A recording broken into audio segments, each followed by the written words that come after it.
Imagine losing a golfing giant who redefined the game in an entire nation, yet his story sparks debates about ambition and loyalty that echo far beyond the greens.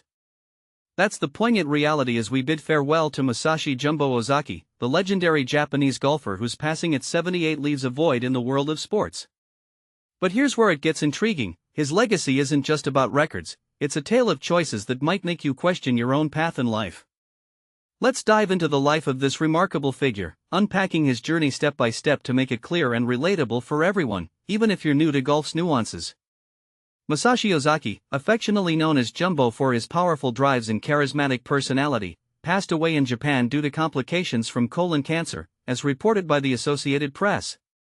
This World Golf Hall of Famer had etched his name into history with an astounding 113 professional tournament victories, a highest tally for any golfer from Japan.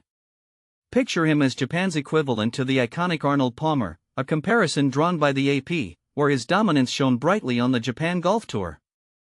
Over nearly 3 decades, he claimed 94 titles there, with his final triumph in 2002 at age 55, showcasing endurance that few athletes match. And this is the part most people miss: Ozaki's roots weren't even in golf. Before swinging clubs, he excelled in baseball during high school as an outfielder and pitcher, even going professional with the Nishitetsu Lions from 1965 to 1967. It was in 1970, at just 23, that he pivoted to golf, transitioning seamlessly by winning the Japan Pro Golf Championship the very next year. For beginners curious about golf structure, think of the Japan Golf Tour as the premier professional circuit in Japan, much like the PGA Tour in the US, where players compete for titles, rankings, and prestige. His peak in the global rankings came in 1996, reaching number 5, a testament to his skill, even though he rarely ventured far from home. In fact, his only international win outside Japan was at the 1972 New Zealand PGA Tournament. Ozaki's appearances on the PGA Tour were sporadic, totaling just 96 events between 1972 and 2000, which might surprise fans used to today's jet-setting pros. But here's where it gets controversial: this deliberate focus on Japan raises questions about whether he sacrificed broader stardom for a deep connection to his homeland. Was it a wise choice, or did it limit his potential?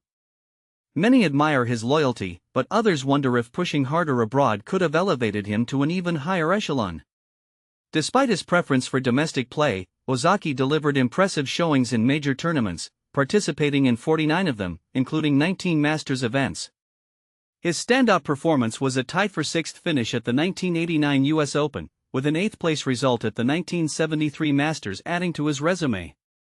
In 2011, he was inducted into the World Golf Hall of Fame, an honor he cherished deeply. During his induction speech, as noted by the AP, Ozaki expressed regret for not competing more internationally, saying, "I dedicated my life to Japanese golf and am extremely grateful the voters thought I was worthy of this honor." It's a candid admission that invites reflection: should athletes prioritize national pride over global fame?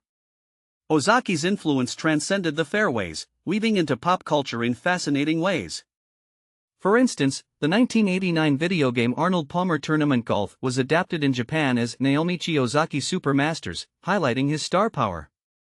He even dabbled in music, per the World Golf Hall of Fame, releasing 3 songs that charted in Japan, a quirky example of how sports icons can branch into entertainment.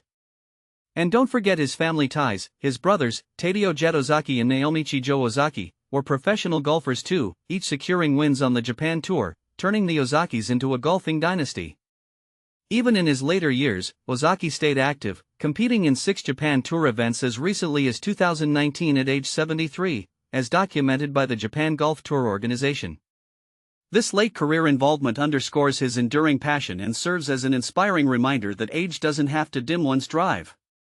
Ozaki's story is one of triumph, but it also stirs debate. Did his decision to stay rooted in Japan hinder his worldwide legacy, or was it the ultimate expression of patriotism?